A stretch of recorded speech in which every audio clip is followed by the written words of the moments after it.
Hello my friends and welcome back. It is Friday my dudes, the end of the week, and you know what that means? It means a cold brewski at the end of the day, but not before we watch what happened in Iran, what happened in Ukraine, in Russia, and it's beautiful today. I'm telling you so many first times since World War II. We're talking F-35 shooting down another fighter jet for the first time in its existence. We're talking United States submarine sinking an Iranian cruiser. That's the fourth time a submarine has sunk another warship since World War II. All of that comes up in today's video. It's an insane day, man. But first of all, let's watch why United States doesn't have free healthcare. In this civilian commercial vessel, sailors observe what seems to be a freedom missile of liberty and freedom and democracy and eagles, because this is why United States doesn't have free healthcare and free education, because these tomahawks just keep on flying to Iran, to Tehran, to bring some liberty and freedom there also. You might ask, what do you mean? Well, look at this, my friends. This is the capital of Iran, Tehran. This is shock and awe. As I said before, the guys filming this are in shock, and you and me, we are in awe of this magnificent firepower. We'll get to the most important news, but there's just so many flashy videos I want to get out of the way. For example, you all know what a phalanx or a CIWS is. You know, it's pretty much like an A-10 Warthog, but on the ground and designed to take out ballistic missiles and drones. That weapon. We don't really see combat use of that weapon. We see it just practicing usually, but here it is actually shooting down Iranian drones and missiles. This happened in the US military base in Erbil. And it's so beautiful. I love that weapon system so much. Look at that Star Wars laser show. How many? Is it 60 shots per second, I think? And it just took down an aerial threat. Again, it's a very expensive weapon system to maintain and hold, and this ammunition is not cheap. It's what, 30mm? It's massive bullets, and 60 of them per second, is it? Correct me here if I'm wrong. But again, this is why America doesn't have free healthcare. And before we go on, I think I need to dedicate a moment to the 4 identified KIAs of American soldiers who are casualties of Iranian missile and drone attacks. I will read you their names and you can see their photos on the screen. Captain Cody Cork, 35. Sergeant First Class Nicole Amor, 39. Sergeant First Class Noah Jetens, 42. And Sergeant Declan Kouaidi, 20. These soldiers lost their lives by Iranian missiles and drones. May they rest in peace. And they are the first 4 casualties of the United States with their war against Iran. But now, my friends, let's get to the information that you want and that you deserve. For the 4th time ever since World War II, yes, 4th time, a submarine sank a warship. Confirmed, it is DENA, which is Iranian warship, was sunk by a single Mark 48 torpedo that homed in on the propeller, killing everyone in the engine room and on the helicopter deck. God damn! Whew. It appears this was Virginia-class USS Minnesota from Guam, the fastest and quietest in the Squadron 15. And of course, you thought there's no video? There's a video, my friends. Ever since World War II, this stuff doesn't happen at all. Look at that. That's the Iris DENA. Oh, freedom exported through waves. Look how the ship just explodes upwards. This is insane. How much firepower does the Mark 48 torpedo carry? Absolutely insane. Incinerated, and the ship sunk right there and then. This is what the Mark 48 looks like. Absolutely mind-blowing. I wouldn't have guessed I ever see this in my lifetime, because our fathers, people who, veterans for example of Vietnam and Korean War, they didn't see submarines sinking warships, because it just didn't happen in those wars. Will it happen now? Just to illustrate how rare this moment actually is, it's a historical moment. People will be citing this 50 years from now. Submarines sank over 2,000 warships during World War II. Only 4 warships sunk by submarines in the last 80 years since World War II. That's how rare the sinking of the DENA is. In 1971, this happened. In 1982 it happened, 2010 when the North Korean sub sank the South Korean warship, and it happened now in 2026, so only 4 times. So you and me, my friends, we're witnessing a historical moment. Now I bring you a list of every Iranian ship, every Iranian Navy vessel that has been sank or destroyed by the United States. And of course we begin with the Shahed Bagheri, which is the civilian vessel converted into a drone carrier. Drone and helicopter carrier. Yeah, it's supposed to be like Iranian aircraft carrier, only they don't have that capability, so they make a Shahed carrier. That's what it was. It was sunk in the first hours of the war, and all of these ships, everything sank. Everything gone. The entire navy. And you know, that's a real bad look for China. Why particularly for China? Because a big portion of these ships had Chinese tech, Chinese hardware in them. I mean, Iran was buying from two countries, China and Russia. Air defense systems from both, ships mostly from China. It is worse actually. China has seen the US military in the first 2 months of 2026 operate at speed to put the leadership of one ally, Venezuela, in a US federal prison, another ally, Iran, in massive craters. Meanwhile, Xi is still purging his generals. Yeah, it is really bad luck for China, not only for these reasons, but also because China was one of the biggest customers of buying Iranian oil. China got the oil real cheap from Iran. If that oil shipment would stop, that would be bad news for China. Also, really bad press because their air defense systems literally did nothing against the United States aerial assets. Let's now get to the next very historical moment. Actually, this is the first in the entire history, because F-35, the newest fighter jet platform of the world, the best one, also newest and best, has never shot down another fighter jet in a dogfight or aerial combat. It wasn't really a dogfight, since it was a very one-sided fight, because F-35 is stealth and the Yak 130 is not. So it was pretty much like a turkey shoot for the F-35. But since it is still the first time this happened, the video doesn't show us much, just shows us a little bit of residue in the sky from the missiles. But the IDF has released footage of an F-35 intercepting and destroying an Iranian Yak 130 over Tehran. The first time in history an F-35 has shot down an aircraft in air-to-air combat. Again, a historical moment. They will remember this. But yeah, if you can imagine, this aircraft here is not stealth, it is not fast, doesn't have the firepower punch or radars or tech like the F-35 does, so this was pretty much an execution, aerial execution, but still it's the first. But let me ask you, my friends, maybe you are asking this also, what is the cost of all this? What is the cost? Well, the video began with me saying there's no free healthcare in America. There's a reason for it. We saw those Tomahawks flying by. What is the real cost of this war? Well, we have the estimates. The cost of the war with Iran to the United States is approximately $1 billion per day. According to the estimates from Western media, maintaining 2 aircraft carriers could cost about $13 million per day. God damn!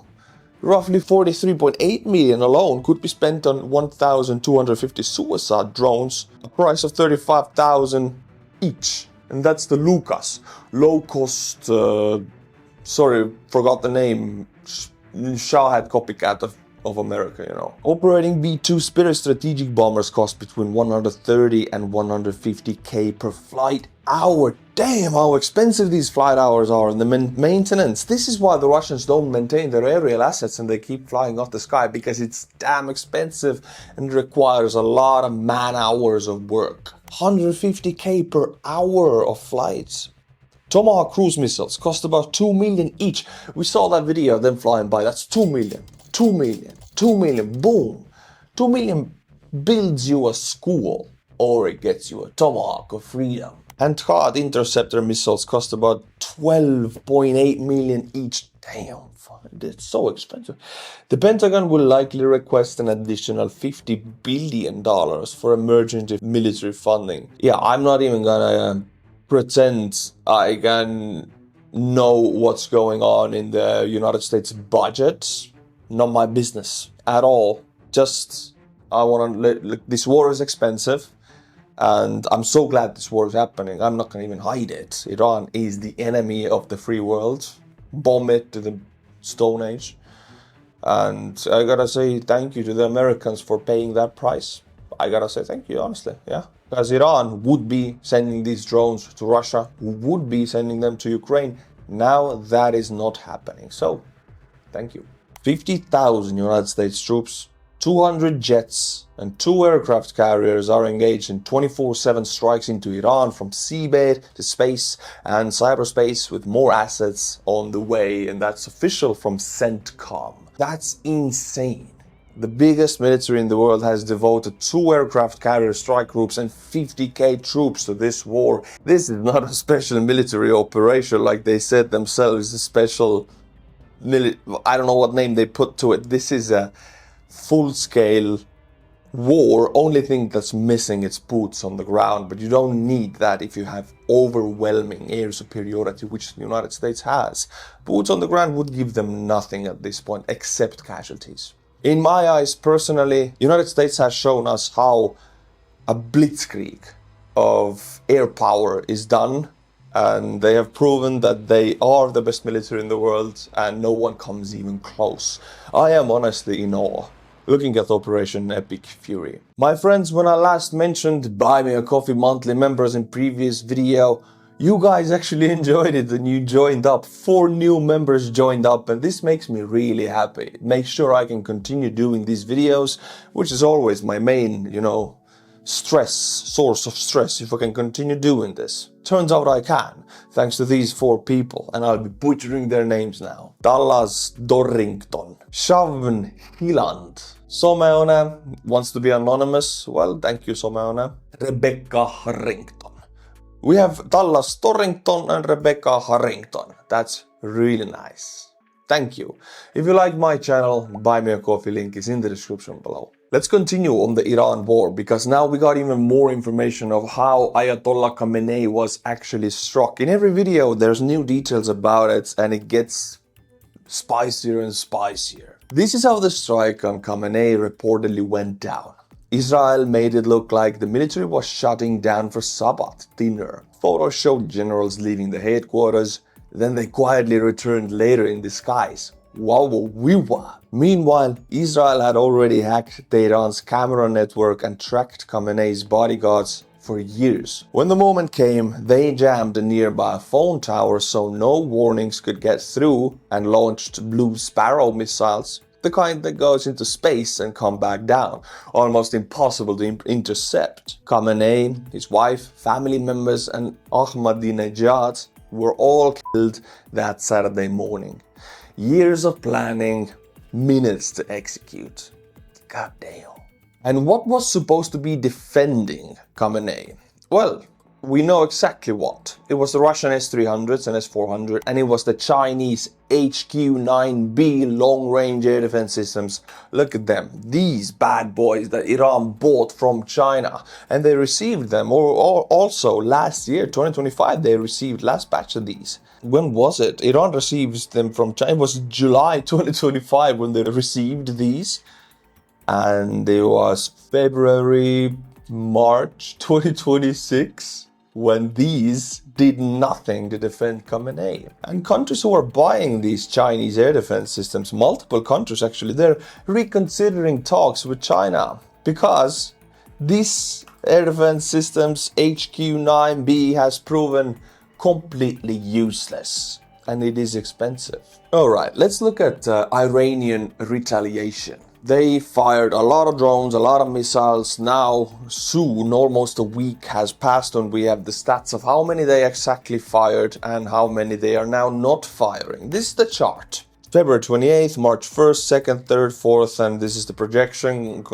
Usually it's what, 50% drop, 30% drop, 58% drop per day of Iranian missiles and drones fired out. You can see the chart, it falls exponentially, meaning Israeli and United States Air Force have eliminated majority of the launchers.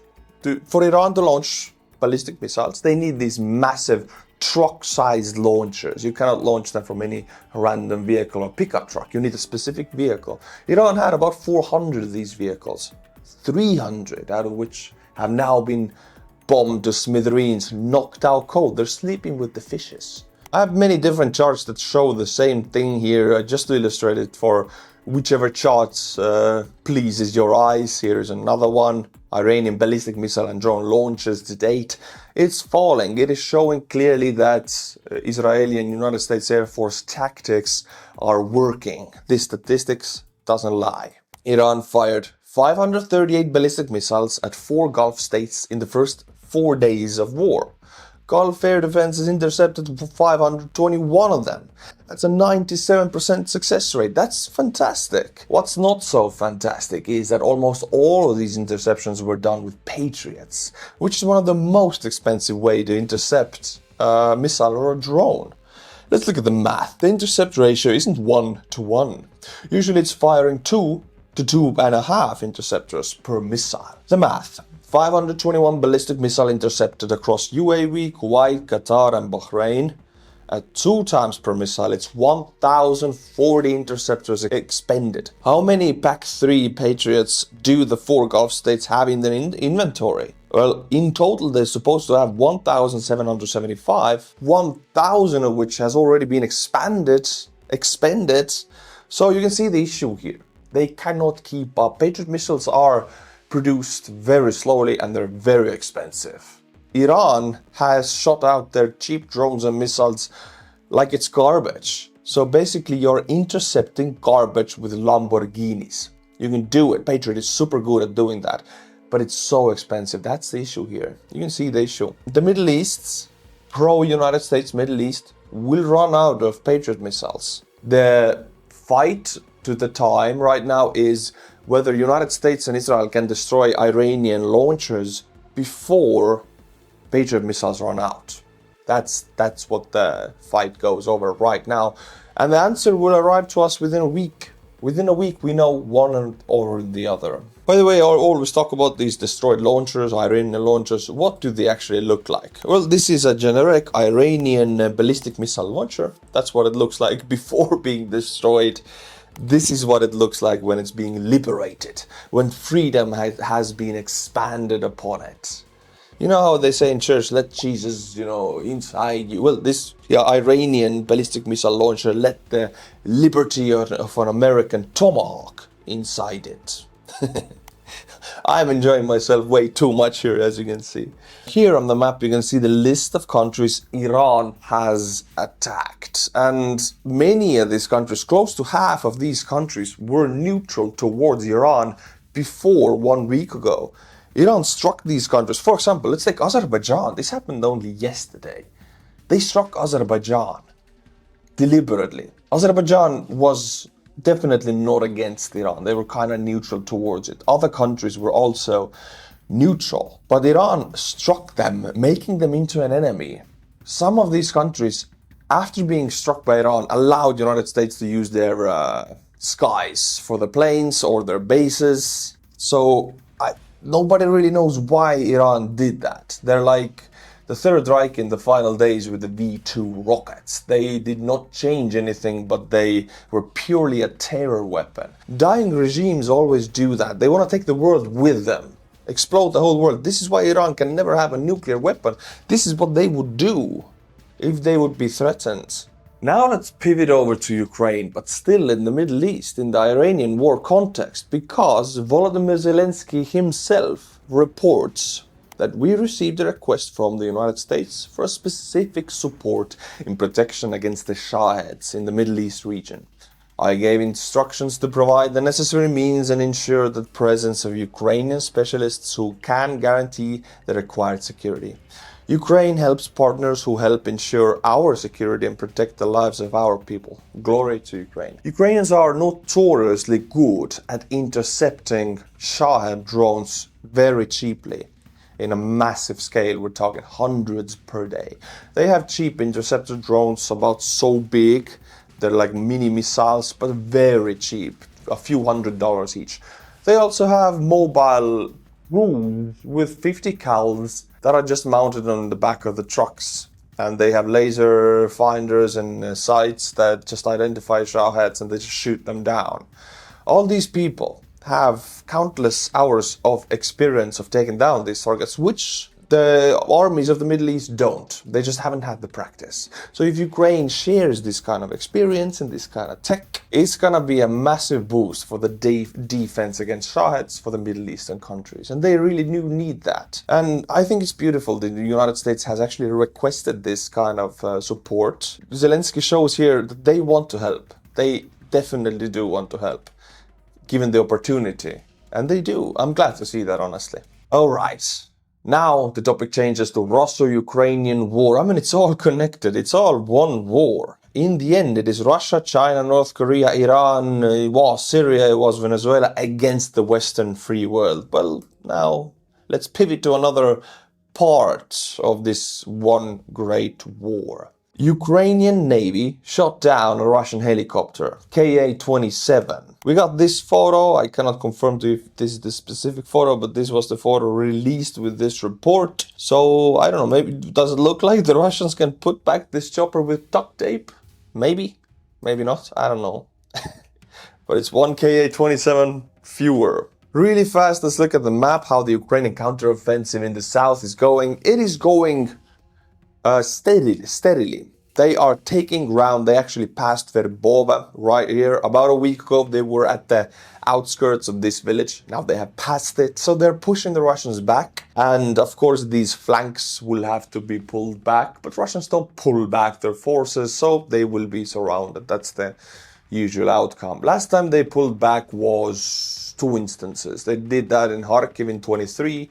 Actually, sorry, it was 22 fall, and they did that in Kherson, 22 fall. They were the last 2 instances of Russians actually retreating to save their guys. They don't do that after. They would rather be surrounded. Last video I mentioned the Ukrainians making a massive attack to Russian Black Sea port of Novorossysk. Well, now we have some more information what exactly was struck, and it's big. Novorossysk is home to many Russian warships that are almost always there. Well, joint satellite analysis by Cyberboroshno and Exilenova of Novorossysk Naval Base shows probable damage to 6 Russian warships. Very nice.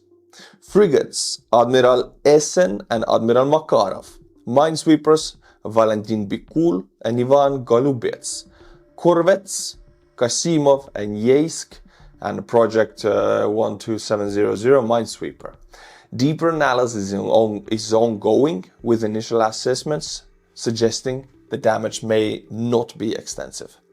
So a little bit damaged, but such a vast number of ships, all of them a little bit damaged, still very bad for the Russians.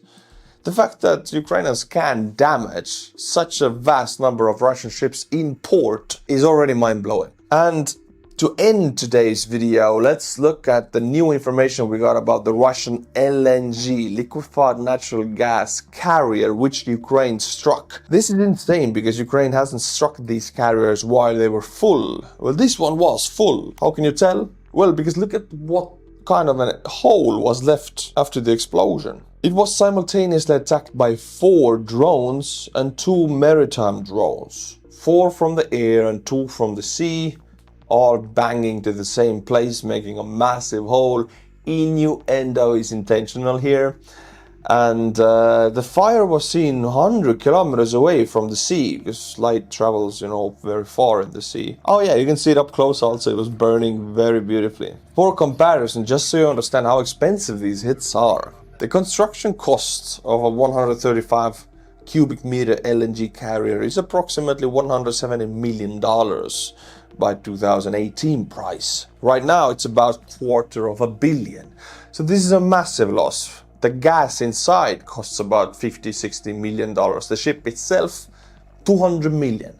It is a very expensive kaboom, and the ship is definitely beyond repair. $250 million with 6 drones.